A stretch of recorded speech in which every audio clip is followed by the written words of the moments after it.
for, let's see, chapter 19.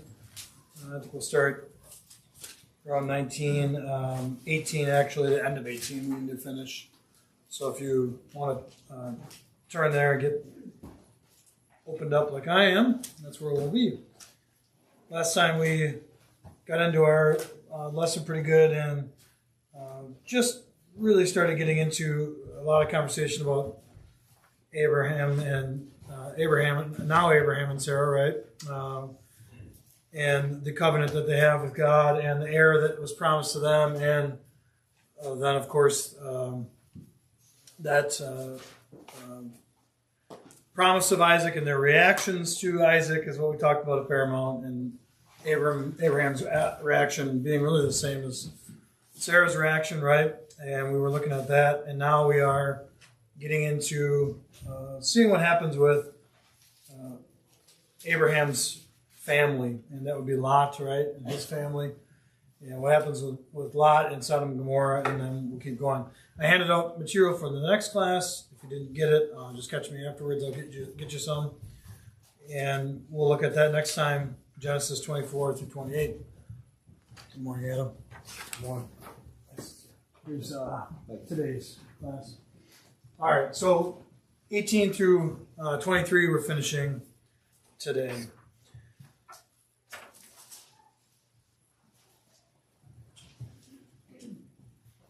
All right, looking at the questions and the notes, I really think we are on to what I mentioned, the interaction between Abraham and God at the end of 18. So hopefully you've had time to read that. I won't take the time. Let's not take the time to fully read it now.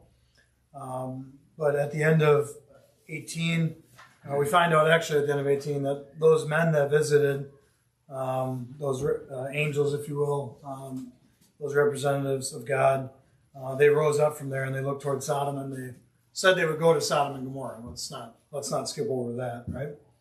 So they said they would go to Sodom and Gomorrah at the end of 18. If you look at 17, the Lord said, "I'll hide from Abraham what I'm about to do." And he ends up not hiding it from him, obviously. Abraham finds out. But he says in 20, the Lord said, "The outcry of Sodom and Gomorrah is indeed great, and their sin is exceedingly grave. And I will go down and see if they've done entirely according to its outcry." So really he's saying, I'm going to go take a look for myself and see what's going on. And if not, I will know. And the men turn away from where they were with Abraham and they go towards Sodom and Gomorrah, right? But in 23, there's where we see this interaction. Abraham comes near and says, "Will you indeed sweep away the righteous with the wicked?" So what's inherent or what's implied in Abraham's question to God there? What is Abraham maybe thinking, or what's in that question? Go ahead, Mike. One thing that's implied is that he thought there would be righteous in the city as well. Yeah, right. So Abraham's thinking there's some righteous there. So he's saying to him, "Are you really going to sweep away the righteous within the city, right? Are you going to sweep them away with the wicked?" Okay. "Far be it from you," he says, "that you do such a thing," in 25. If you're just coming in, we're in 18, Genesis 18, and we're kind of just reading through in 25. So Genesis 18, we're looking at the interaction between Abraham and God regarding Sodom and Gomorrah.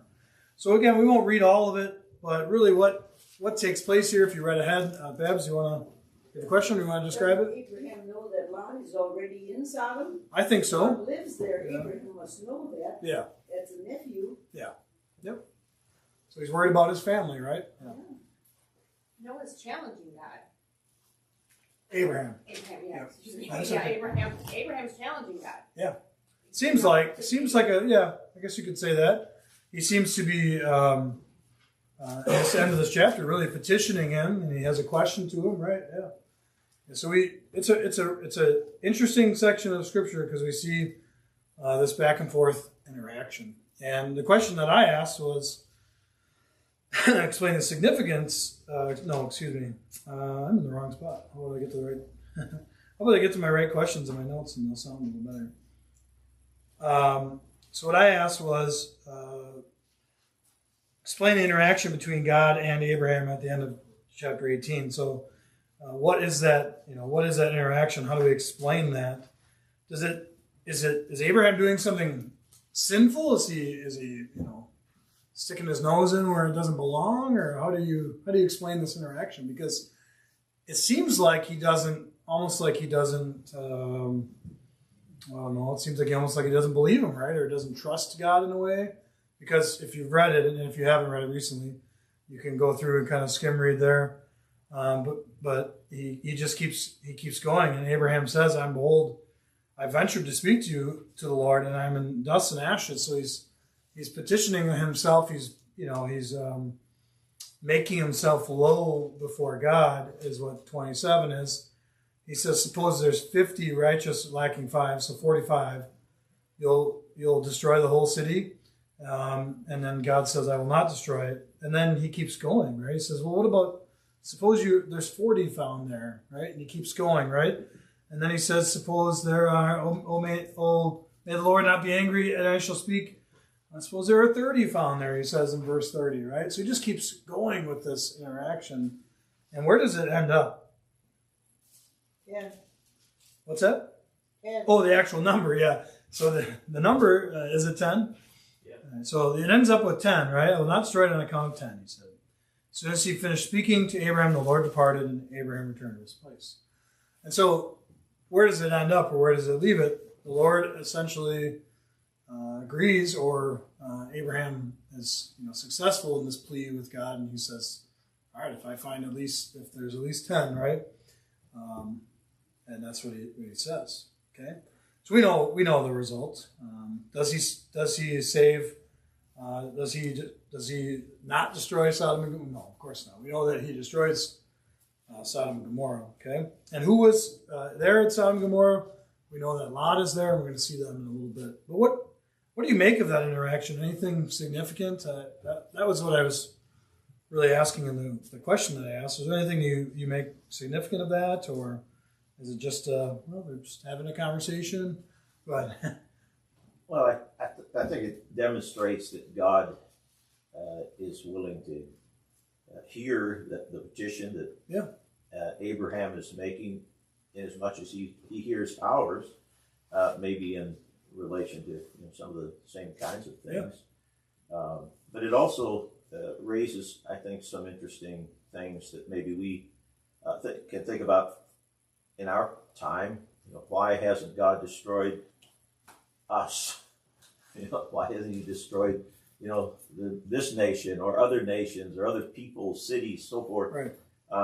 And of course, the answer seems to be, well, they're righteous in the city. Yeah. And He's long the suffering righteous, too. We know that. the righteous have influence in the world, Right. as we, Bruce's prayer reflected it, that we can shine the light. He's patient with us, not wanting for any to perish. Those kinds of things, I think, can come to mind too, reflected from this account. Yeah. Anybody else? Any thoughts on the interaction? It seems that God respects or responds to prayers or petitions of the righteous, right? We know James talks about that, and we could go read that. But I think many of you know that passage. But the prayers of the righteous man availeth much, right? So the prayers of the righteous are responded to.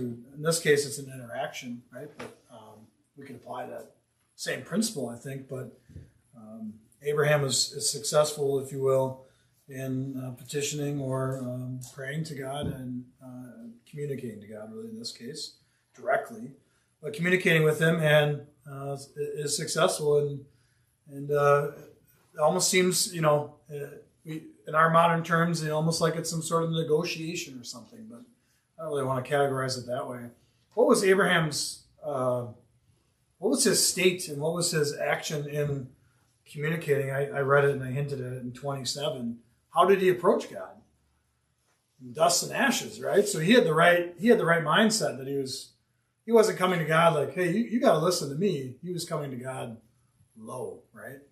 Go ahead, Robert. I think it shows a doubt in man, in his confidence in man. Sure. Okay. He starts at a higher number. Yeah, and he just keeps going. And then as he presses, he's starting to doubt. Well, he's almost back to where Noah and 8. Yeah. Right? Or Noah and 7. Correct, 8, yeah. right? So I think he started confidently and then started doubting, well, maybe there aren't. And maybe there aren't. And I just think it exposes his doubt. Sure. Or coming, once push comes to shove, you say, maybe there aren't that many. Yeah. But yeah, Abraham definitely has an approach to this conversation that, and again, I think he understands that he's speaking to the Lord. It's not that he's just chatting it through with his brother or his friend, and no, he comes to God in dust and ashes in this interaction that we see. All right. So now we see the angels come to Sodom in the evening in 19. We'll just keep going forward if that's all right. And so I asked a question in there, what do we learn from God's judgment in chapter 19? We won't take the time to read it fully, but I'm sorry if, those of you who are visiting, you didn't have too much prep maybe to read ahead. But in 19, we see Sodom and Gomorrah and what's going to happen to that. The angels come to Sodom and Gomorrah, and Lot sees them in the beginning of 19, and he tells them to do what? Come inside. Come over to my place, right? So Lot recognizes them, if you will, right? Now, why, does he recognize them as just being important-looking gentlemen or something, or does he recognize them as really being from the Lord? But he recognizes them, and where did they want to stay? Yeah, we'll just stay out in the square of the town, right? And Lot says, you better come with me. Why is Lot hesitant in allowing them to? Did Lot know what was going on in Sodom and Gomorrah? Yeah, he was sitting at the gate. Yeah. I think he was privy to what was going on. Yeah, Lot knows what's going on in Sodom. You might not want to stay in this, come to my house. It says he was vexed daily in the filthy conversation. Yeah. He knows, where is that? That's, he knows what's happening in his town, right? And what's all happening. So he doesn't want them to stay where they are, and he recommends they come with him. All right, and rightly so, because one of the first things that happens, they get there. It's a rather crude and disturbing section of Scripture, unfortunately, but these angels come, and all the men of the town gather together, and they say, let them out, let us have our way with them, right? And really showcase what do you make of that as far as the cities of Sodom and Gomorrah? Sick and twisted. Yeah.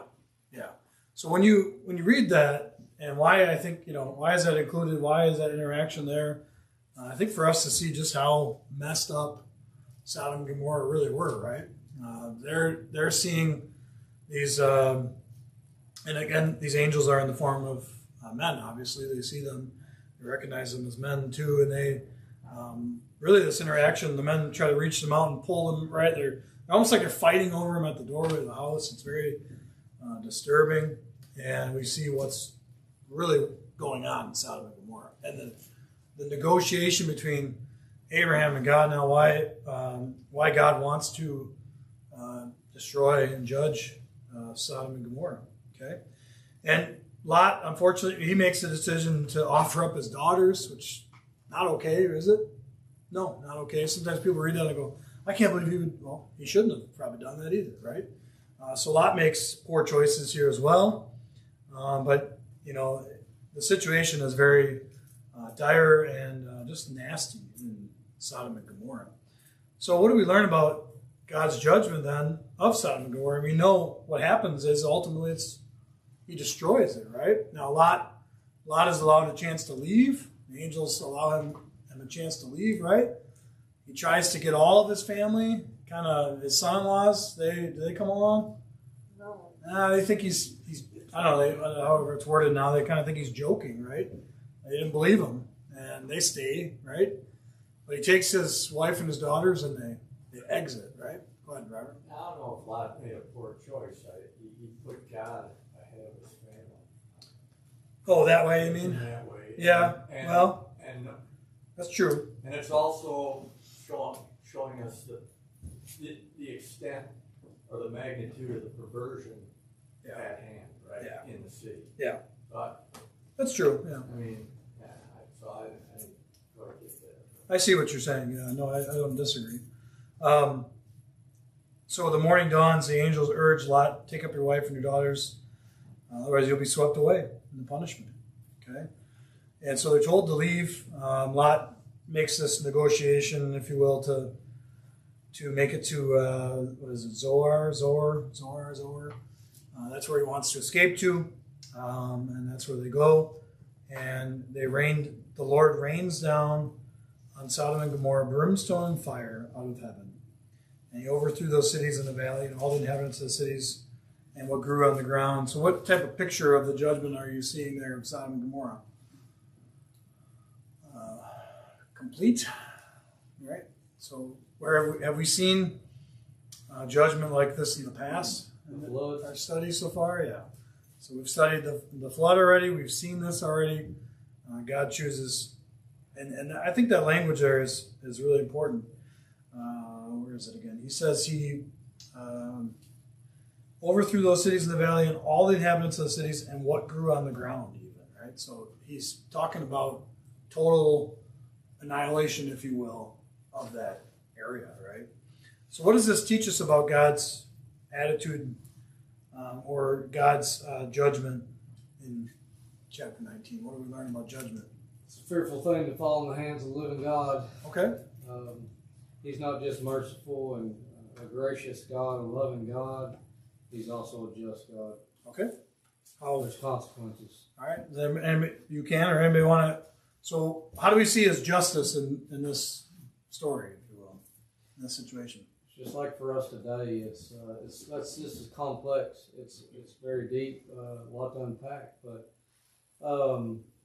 man, just to think about all those people, and then correlate, like think about where we're at and what are we doing today? What did they do? How did they get where they're at?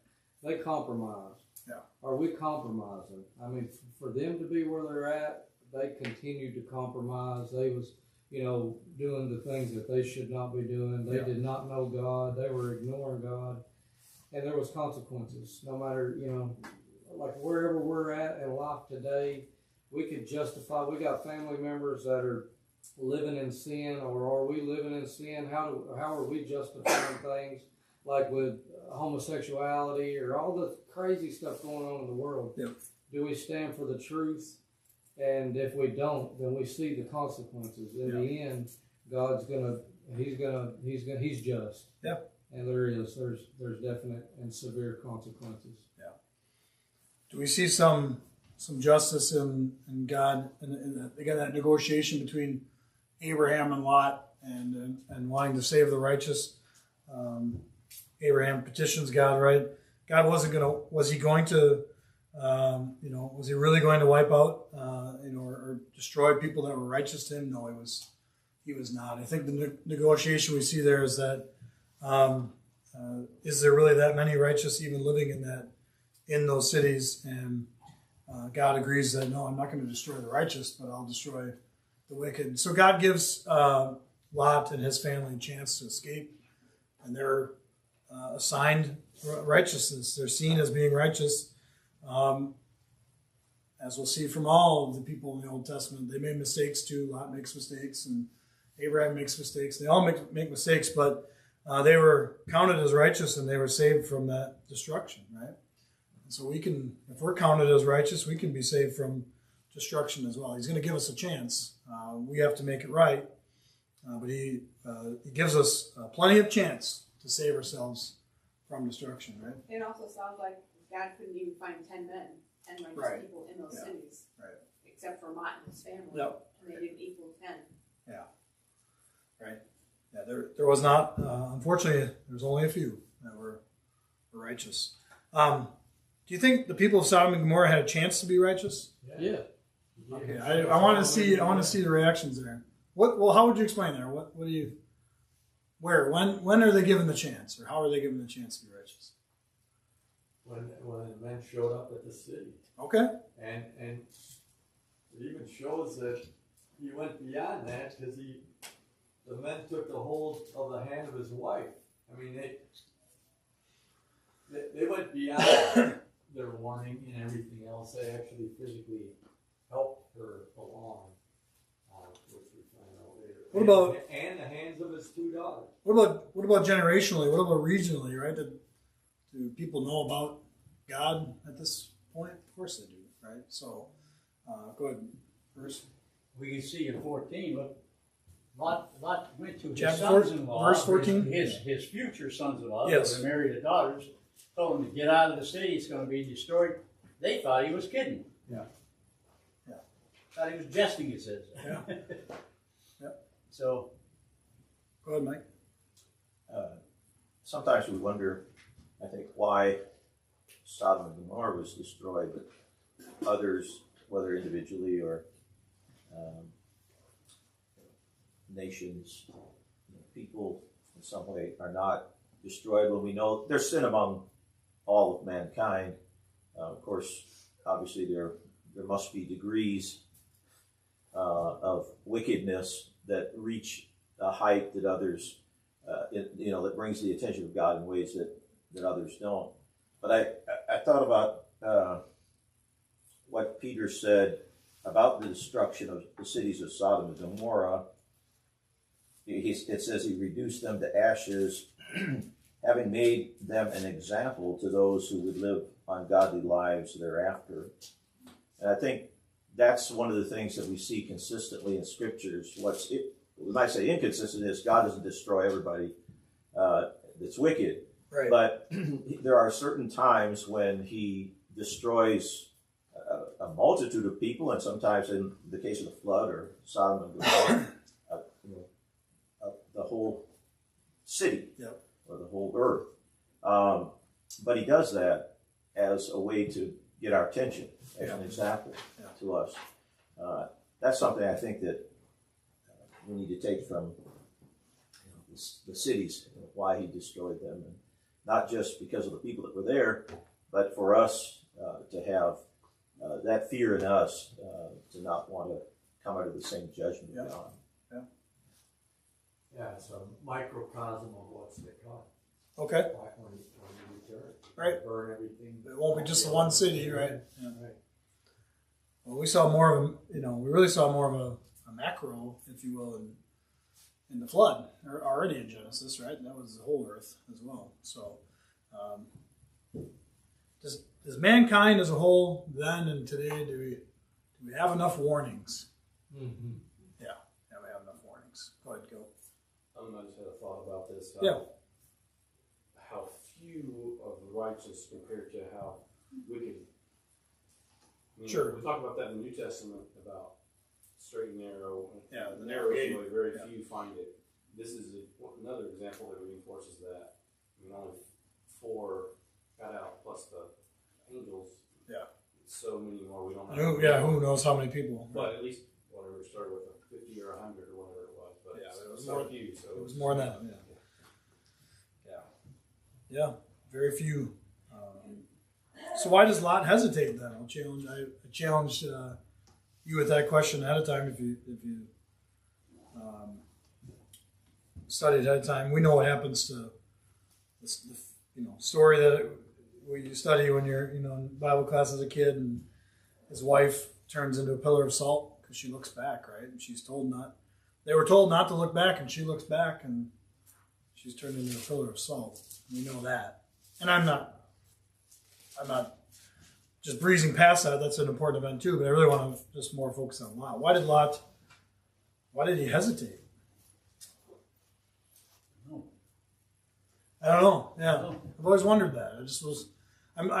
I don't have an answer necessarily myself. I have my, maybe I just thought I'd petition the class to see if anybody had a great answer for, why he really seemed to kind of hesitate, and why he didn't just take the first train out of there, right? And just fly out of there. He seems to hesitate. Go ahead. Yeah, you would think if there's that threat, you just want to Run out yourself. But, his wife looked back. She wanted to stay or go back. Yeah. And it would not be uncommon. Things that would be the attachments of, if particular place, to a particular place. He chose that for a reason to begin with, right? Seeing the well-watered valley and those things. Family, his sons-in-laws, they dismissed him, but they were still his sons-in-law. Still had family there. So those are some things I think. Position, perhaps. He sat in the gate, and and then in verse 1, that's where you would have found him. And so what associations did he have there, and what influence? Leadership position. And so maybe he thought, like Abraham, that there's righteous there. The righteous will be the ones that preserve the city.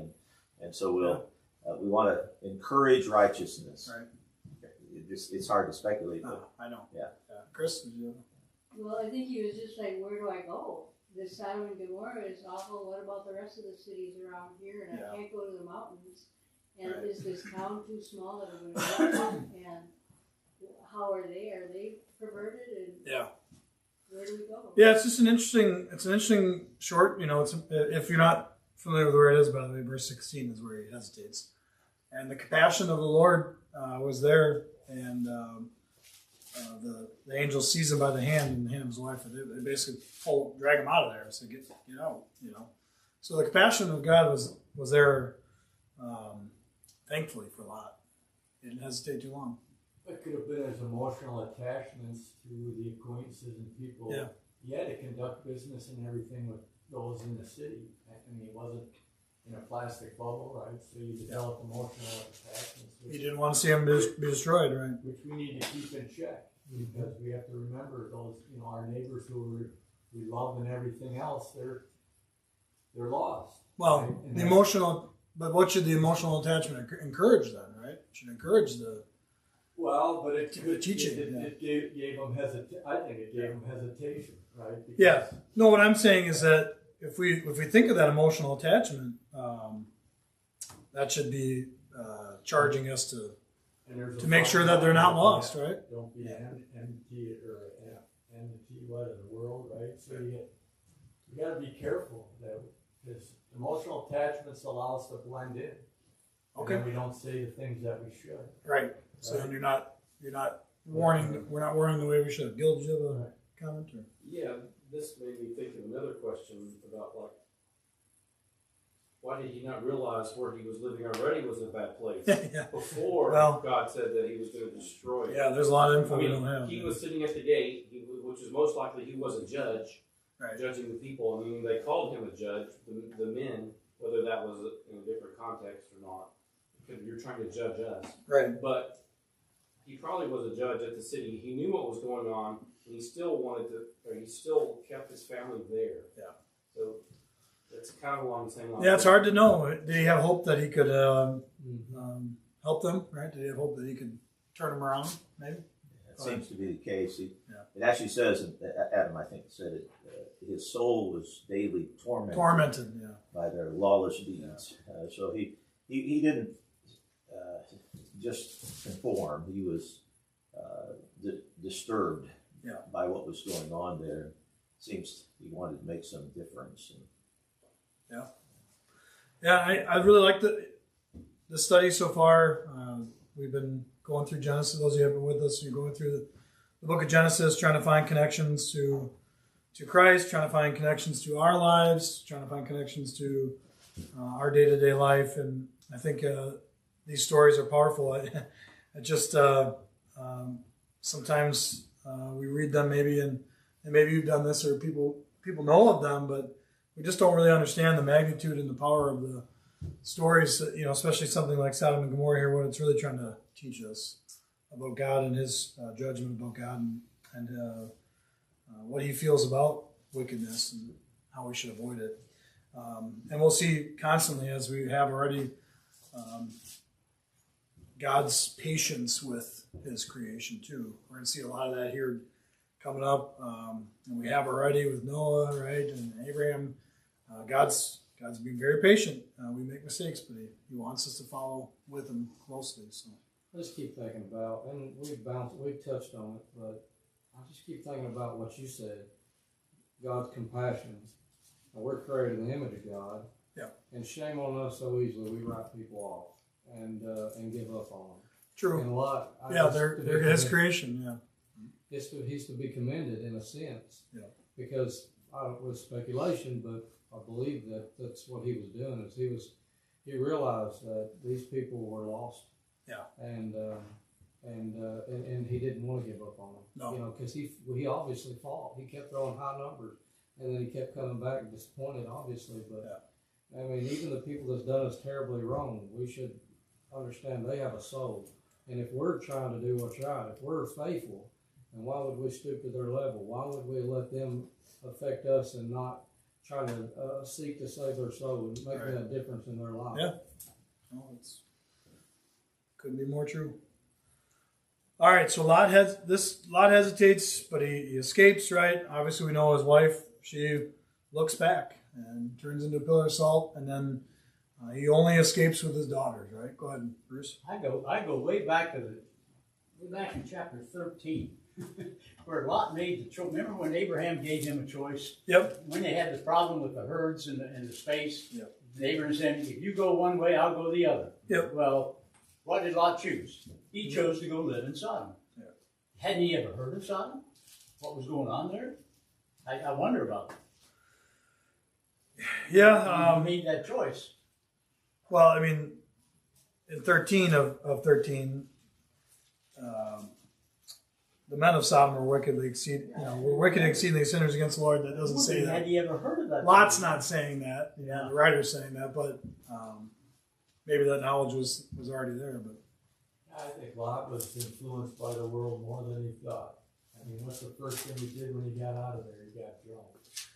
yeah, it's But he was still, but when he hears the mercy and love and patience of God, he was still considered a righteous man, right? But I really think he was influenced. Obviously, his family was, and they were close to him. So the thing, just by his action, shows that he was influenced by the evil around him and led him to do something. Yeah, so this little section coming up here now, we'll get into this now.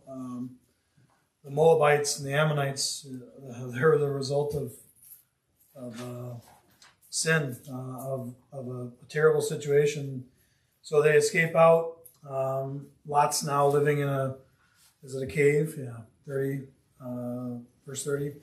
Staying in a cave with his two daughters, right? The firstborn says to the younger, this is a hopeless situation. We're never going to find our, they lose their betrothed, their husbands. They said their son-in-laws, excuse me. So they lose their husbands, and they come up with this scheme to get Lot drunk and sleep with Lot and have children with their father. So another, again, disgusting scenario, but one of the first things that we see right after Sodom and Gomorrah, and this happens. And of course, we'll see these people later, the Moabites and the Ammonites. They result, that whole nation of people really happens from that scenario. We've seen that before, right? We saw that drunkenness and foolishness with Noah, and we see it here with Lot. And so again, we keep seeing these situations already throughout Genesis, the mistakes that men can make, right? So quickly. And we don't know the timeline here. Maybe it was a few years or I don't even know how long it was after they left. They were living in that cave, but we can quickly see how fast, how quickly the mind of man can jump to a poor conclusion, right? And how quickly we can make poor decisions. We're shocked, right? With situations like this with Lot. Why? And his daughters, did they not just see what happened in Sodom and Gomorrah? And this is the choice that they make. And you remember when Noah, gets off the ark, the very first thing he does is get drunk and expose his nakedness, and we studied all that. So, what a situation, right? What does that tell you about you and I and everybody else? What are we capable of? Falling short. We're capable of incredible good, and we're also capable of incredible bad, right? Depending on how we handle it. So we can fall short just as quick as we can fall long, if you will. We can make poor decisions just as quickly as we can make good decisions. And you know, it's hard to talk about. It's hard to accept sometimes, right? But it's true. But we're capable of making good decisions. Remember that. So just, you know, put on a positive mindset. We're just as capable of making righteous decisions as we are sinful. So Well, and there's the mercy and love of God. Yeah. He allows us to not look back. Yep. Go forward. Move forward. All the time. Yeah. Make, you know, make your apologies and do what you Repent, have to do change, to make it right make it right. Yep. and walk forward. And Yeah. that is such a blessing. Yeah, thank God for that. Yeah. Go ahead. I have a question, like, Sure. God had all these flocks and that, and they had to divide from Abraham. Now he's taken out of where he had his flocks, but that probably didn't come with him. I would assume he lost everything. That's just my assumption. But. I mean, he at that point had to start all over. Yeah. Yep. We don't see otherwise, but. All right, so what about in Genesis chapter 20 now? We'll keep going here. We're almost out of time. But let's see. We see Genesis 20, situation with Abimelech. Abraham said to Sarah, his wife, she is my sister. See it again, right? Okay, so we see this situation, and we're going to see it one more time, just so you know, in a couple chapters. Abimelech again. We'll talk later whether it's the same Abimelech, but I'm not sure. But we see this situation where Abraham tries to protect himself, right? And says that she's my sister. Oh, okay. To keep them from whatever, you'd say, killing him and taking her, or whatever they want to do, right? Verse 8, Abimelech rose early in the morning, called his servants, and told all the things of his hearing, and the men were greatly frightened. Abimelech called Abraham and said to him, what have you done to us? And now how you have sinned against us, and that you brought on me and my kingdom's a great sin. You've done these things you ought not to have done. And so this is what happens again between Abraham and Abimelech. This happened before with Pharaoh. We saw that. Okay. So the question I asked is, what does Genesis 20 reveal about the covenant between God and Abraham? Is there any revealing here in this chapter with the covenant that God made with Abraham?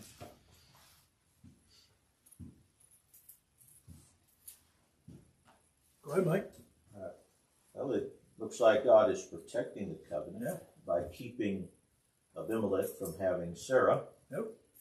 So that he can preserve the seed promise through her descendant and family, so forth. The lineage is preserved. So that would be one thing that relates to the covenant, of course. I asked that question because we're gonna keep seeing that. We've seen it already. We're gonna keep seeing it later in the chapters. That a lot of these situations and things that happen, the outcome of them or the result of them is always God is trying. God, when He intervenes, He is protecting the covenant that He made with Abraham, and He's going to preserve Abraham and his lineage because that's ultimately going to preserve the lineage that leads to Christ. So we'll keep seeing that. So I just wanted to ask that question to get us thinking about that.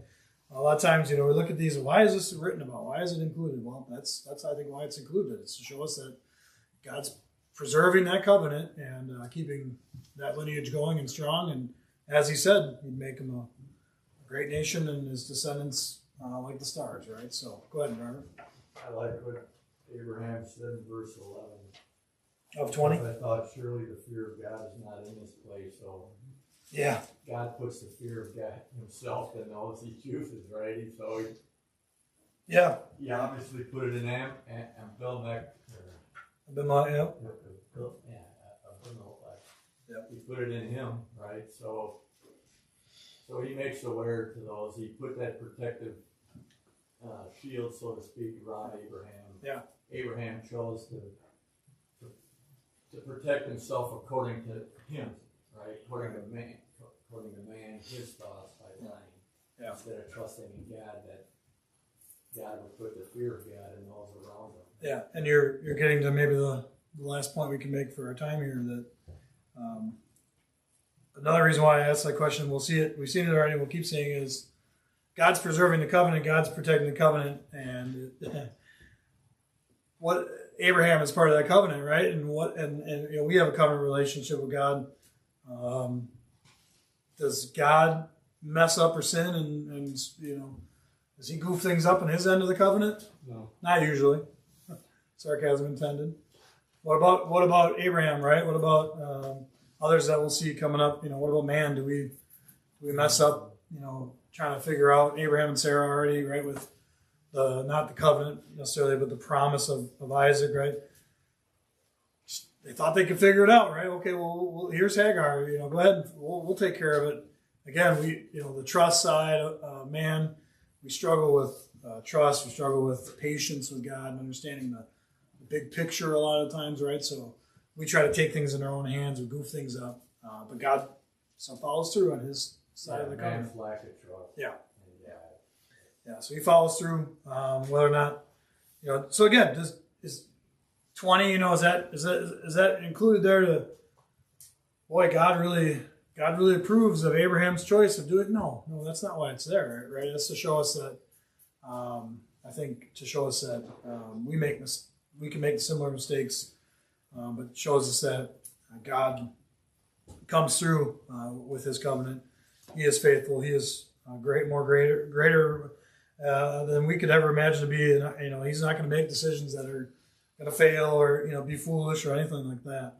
We're going to see that all throughout Genesis. We're going to constantly see, unfortunately, you know, people making bad decisions. And again, why do I want to look at those? You know, we might read, you know, coming up soon in the story with Esau, right? You know, Jacob and Esau. Okay, that's not a good thing, right? Sometimes it's not a good thing that they were doing. It just shows that God is holy and we are not, and we're going to make mistakes, right? All right. Well, we're past time. So for next time, we're going to be looking, obviously, at finishing this lesson in the next couple of chapters. But then the next 4 chapters, 24 through 28, we'll get into those stories. And I gave you that at a time so we can start that. Okay? Thanks a lot.